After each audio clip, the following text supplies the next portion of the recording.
এই যে বাড়ির পেছন দিকে ঠাকুরদাদার আমার দাদুর জায়গা সব ছিল পুকুরের ধারে, এখন একবার বনানি নিজস্ব বন হয়ে গেছে সব চারিদিক, একবার জঙ্গলে ভর্তি। বিষাক্ত সাপও আছে এখানে, একটা দুটো সাপের দেখাও পাচ্ছি না। এই যে লোকের ছাগল চড়ছে, প্রচণ্ড জঙ্গল। এসব কাকাদের নামে, বাবার নামে আছে, বাবার নামের অংশটা আমাদেরও আছে 5 জনের, কিন্তু I am not interested in all this things.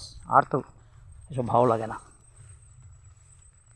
ওই বড় বোনরাই সব দেখে টাকে মাঝে মাঝে আসে, আমি কিচ্ছু দেখি না, আমার সব ভালো লাগে না। ঝগড়াঝাঁটি অশান্তি কিছুই পছন্দ হয় না।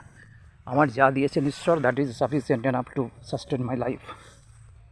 যাই হোক, আমি একটা জঙ্গল দিয়ে হাঁটছি, জঙ্গলের মধ্যে সাপও থাকতে পারে।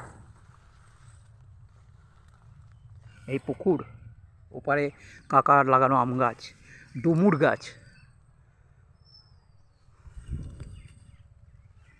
বাড়ির ছাদ।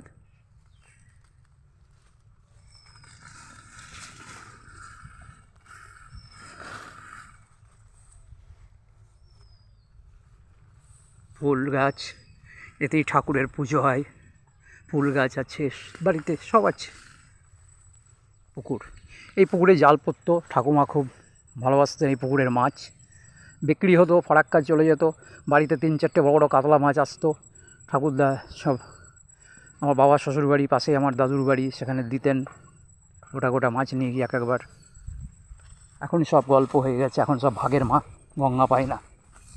যাই হোক, this is our Roy villa back side.